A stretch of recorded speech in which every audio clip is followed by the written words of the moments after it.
Hello, YouTube. Welcome back to Denoy's RV episode. I know I pulled a little joke on you guys when I was on my honeymoon and showed a picture of me in front of an RV, one of those Cruise America RVs. Had a lot of people mad at me, said it was clickbait. But the plan had always been eventually for me to get an RV because I want to travel the country. Although, you know, looking at how expensive gasoline is and how low a mileage, miles per gallon, those gas guzzlers, those RVs make, it does get expensive. But if you're going at a slow pace and checking out every little town, it might be doable. You know, you consider it your living expense, like you would pay rent or something. But instead of staying in one spot, you are moving around the country. So I think if you are full-time RVing, it's different than if you're trying to stealth camp in a city and stay alive. You know, the RV in that case is your home. You're pretty much one step above being homeless. You're just trying to stay alive, and it can be stressful in that situation if you do not have a parking spot. So unlike a van, an RV stands out like a sore thumb. Everyone knows what's inside. It's a RV, it's a house on wheels. So all I guess pretenses of stealth go away when you're in an RV. So especially one that's about 30 foot long. Yeah. So that was an issue that has come up and is still up because right now it hasn't been resolved yet. I'm still not quite sure what's going to happen with regards to parking the RV because all this is happening very fast. I saw the RV about 3 days ago. I contacted the owner. He said he had other people looking at it. And I said, you know, okay, I didn't reply to him for the next day. Then the next day I replied back and I said, if all those other people who showed up decided they don't want it and you are willing to let it go for $1,200, I am most definitely interested in it. You know, if it runs and drives. He asked me a bunch of questions like whether or not I knew, you know, how to repair things, if I'm handy, if I can fix things. I can attempt to. Now, you guys know I have worked as a handyman's assistant, and you've seen some construction projects and stuff that I built. So I've been trying to learn some skills. I'm not a what do they call those guys? I'm not a carpenter by any means, any stretch of the imagination, but I think I'm okay. You know, I can build, sort of. Especially if I have to, it's for survival, I will do it. I'll make it work. You know, my motto is, if it doesn't work, it's okay. Try to make it work. The worst that can happen is you fail, right? And it's okay. Failing is okay. It's better to try and fail than not try at all, because then you've already failed and you didn't even try. So, anyhow, I figured if I could get a large RV like that, even though I've never driven one that big. You know, I drove the one I had before, the Leprechaun RV, it's Class C, was I think it was like about a 24 or 26 footer, maybe 27. So I don't know if it'll make much difference. I will have to see this RV in person to kind of gauge how big it really is. But he told me it was 30 feet, which I know is larger than the Class C that I had previously. So that's why I went ahead and bought the backup camera. I'm not going to put it on today or anything like that, but I got it just to see where I could mount it and to look at the RV itself. I'm keeping the receipt in case this deal falls through, but I may keep the backup camera. It'd be handy to have for a little Bluetooth or in the event that I do get another RV. But the issue is going to be with parking. Now, ideally, if you're getting an RV, you're not in a stealth situation because it's pretty much impossible to be stealth in an RV, especially a Class C RV. If you're in a Class B, you know, the ones that look like a regular van, it may be more accepting. You know, people will see it in a parking lot and kind of ignore it, even though they can tell it's an RV because, you know, it's one of the major brands. That's why people convert vans to become like RVs, is they have the luxury or the benefit of stealth camping, stealth parking, but also have the ability to have an RV. So I will not have that luxury. I will be in a full-blown, giant-sized RV driving around town, and that can be a potential problem. So here is my plan.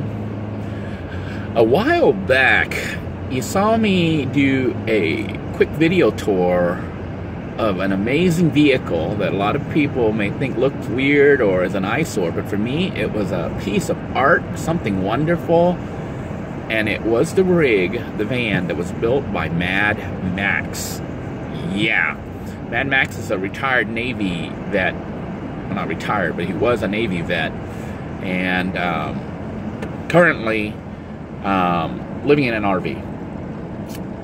And acting as a groundskeeper for a certain party. Now, I can't go into too much detail because I've been told not to talk too much about it. But essentially, here's the story. Mad Max needs help to maintain the grounds of this particular land, by the landowner. So what's going to happen is this. I have, he gave me the number for the landowner to contact him to see if we could work out an arrangement where I could park my RV on the land and do some work there to maintain the land.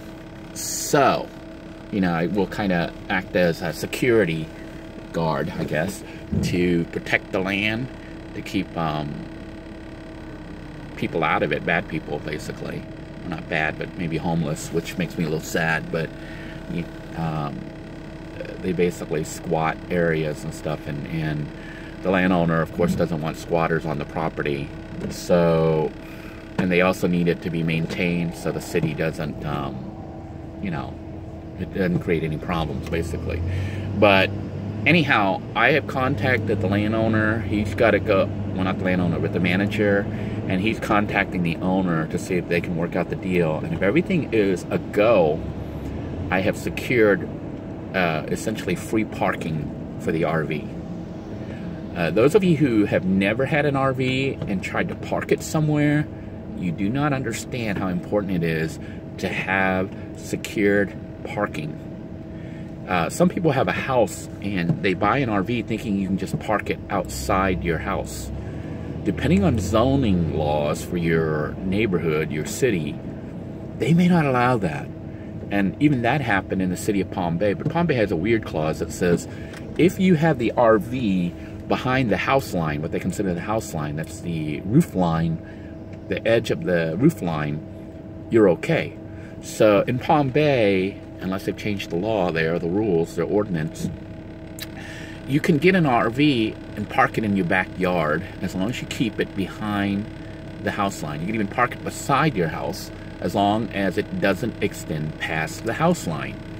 Now, this particular area that I'm going to, okay, has a lot of parking. I don't think I'm going to talk too much about it because I don't want to cause problems for myself. So I would just say that it has plenty of room to park an RV, and it is allowed to be parked there. So if I can work out the deal and basically, help to maintain the land, I can park my RV there and live there. Now, this is not indefinite because, the land will eventually be sold, because I think it's in process of being sold right now. That's what the guy told me. So it's a temporary arrangement, but I'm hoping it's going to be long enough for me to reset myself. And what I would do is get the Class C RV, the one that I'm looking at, assuming it can drive and make the trip. I will take it to that spot once I secure it with the owner and the manager, and that it is okay for me to do this. Then I will park it there, and that's going to be my home base. For those of you who have followed the channel for any length of time, you'll know that I stress having a home base location. If you're living in a van and urban stealth camping in a city or the country or whatever, if you're not able to be mobile in the sense that you can't travel across the country. In a dream situation, for me, the best thing about living in a van is the freedom of being on the road, or whether it's a van or an RV. You can travel and see things as long as you have money to cover the gas. You can travel the country pretty much, and even pull over at Walmart or BLM lands or parks or whatever, and spend a day there without having to pay fees. Some people pay for campground parking because they want the electrical hookup and sewer and stuff. Me, I'd be one of those people who try to be self-contained. The cough here, hang on a moment. But I would not really camp in a campground unless I had the funds and wanted to stay there for a while because they had something to offer. Most of the time I'd want to visit, pay for camping out at national parks and BLM land and travel. That to me is a dream. I think a lot of people have that same dream of just freedom, of traveling across the country, seeing what this great country has to offer. And when I say great country, it could be Canada, it'd be Canadian, or it could be, New Zealand or Australia, wherever you live. You want to check out your own backyard. You want to check out the world. This is God's beauty, This is what was created. And, you often see pictures and read about it. Well, having the ability to travel in a vehicle full time allows you to see and experience all these things. Well, if this Class C RV, if it runs well, would allow that, although to me, it's a little big. But the main reason I'm getting it isn't for the travel portion, although that could happen in the future, depending on what happens. We don't know what the future holds. I don't know what's going to happen next. My first step is to secure the RV, secure parking for it, and fix it up. I want to fix it up so it's livable. I got to repair the inside, make sure it's not leaking, put in all the systems for electrical, thinking of installing solar panels, and then also a generator, backup, water catchment. Basically trying to make the system as self-contained as possible. Not so much as an RV, but as a tiny home on wheels. And what I mean by that is, I'm not planning so much traveling across the country in it. To me, it's a little big. I get spooked out driving across mountains in my van. If you've never driven through the American mountains, then you don't know, but some of those roads are so narrow. And if you're in a, car like me or a van and freak out, it's going to be 1,000 times worse if you're in a 30-foot RV. Yeah. Brakes and everything better work well on there, and you better know how to stay in your lane and how to avoid all those trucks and semi-trucks and other cars whizzing by you, honking the horn, getting mad at you because you're going slow. So I'm not sure I want to travel across the entire country, although I could travel several places that I know are low, not mountainous, and work my way up towards that, if that RV runs. But gas-wise, being a 30-footer, it's not going to get very good gas mileage. It's going to get terrible gas mileage. So that's another issue. It may be cheaper to travel in a smaller van, like even a minivan, than it is to travel in an RV. But the whole point of having the RV, essentially, is to have a home base, similar to what I had with Camp Freedom 2, okay, and have a place. But unlike the Camp Freedom 2, this would be a real home base, not just for me, but for my wife and my kids. So what it would allow is my wife can possibly quit one of her jobs. She's working like 3 different jobs right now. They don't pay very much, and she's using the money to pay her debt. And one of the jobs, I think she does pretty much for free, so she can sleep there. So, having a home base will make it so that she doesn't have to work so much. She might be able to cut down to 1 or 2 jobs, depending on what she wants to do. But because the land that I'll be parking on is rent-free, it means that what I earn off YouTube is enough to survive off. Yeah. I will be able to pay child support with my earnings and live off the rest of it. Not live like a king or anything, but I will be able to live on it. And that means my wife doesn't have to support living expenses other than food and stuff. She'll contribute to that. And insurance, which we've been paying on everything, but which she contributes right now. But it means that she doesn't have to work 3 different jobs, and we'll be together again like a normal husband and wife situation, not this situation where I try to see my wife like once a week, you know, twice a week if I can, but usually once a week. And we can be a family again.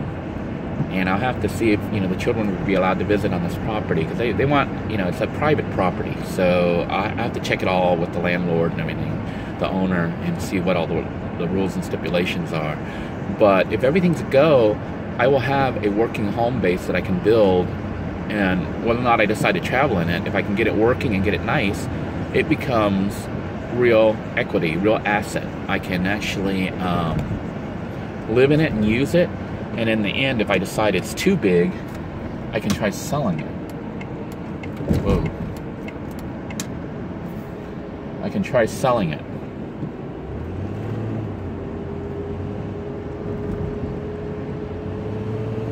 So I was gonna change lanes, and that guy whizzed right up, right behind me, really fast, just suddenly cut out. This is Orlando traffic, you know. I signal, he sees I'm about to come out, and he cuts out and zips past me. But at least it's not yet as bad as Miami. But anyhow, I am in Orlando. I don't really have a clue where I'm going, so I'm gonna have to stop the camera here shortly, because I gotta run the GPS for the address. And, you know, so I can head over there. I know I got a few more minutes before I need to pull over and GPS the route.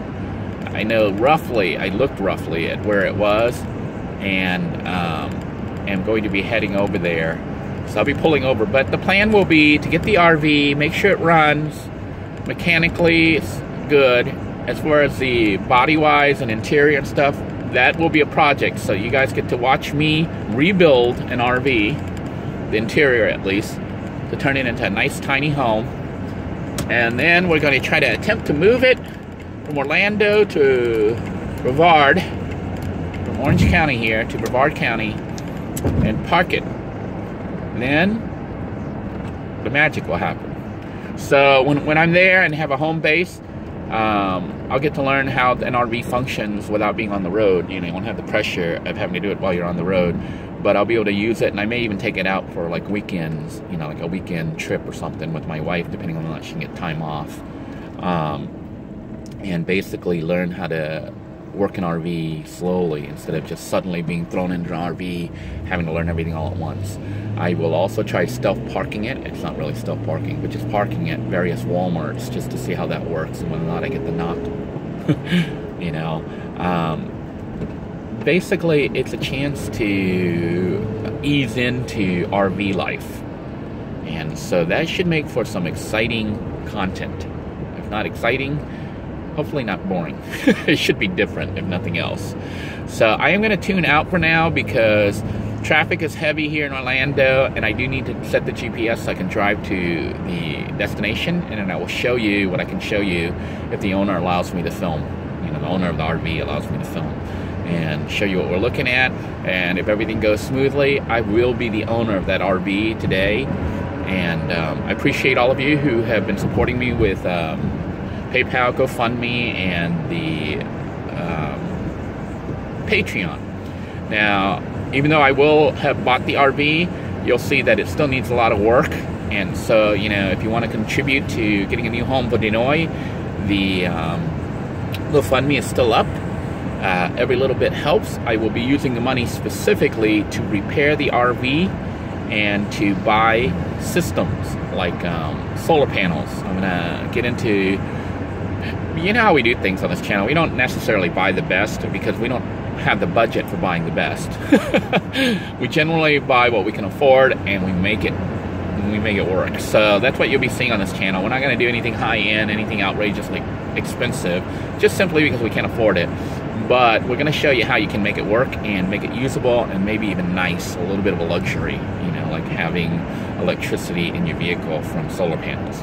So we're going to do our own water catchment. That's some of the plans I have, and just some interesting ideas that I have for off-grid living, trying to make everything self-contained, as self-contained as possible, even though I know we're not going to be 100% self-contained, but at least having the ability to be somewhat self-contained.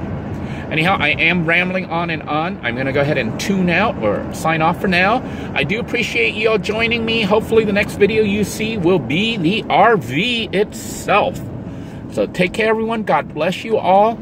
Thank you, all of those of you who have been praying for me. I can feel all that positive energy and flow and the blessings you've been sending this way. I would like to say that I have been praying for each of you as well, and do have you in my thoughts and prayers, and I'm so very appreciative of the kindness and the love you've sent this way.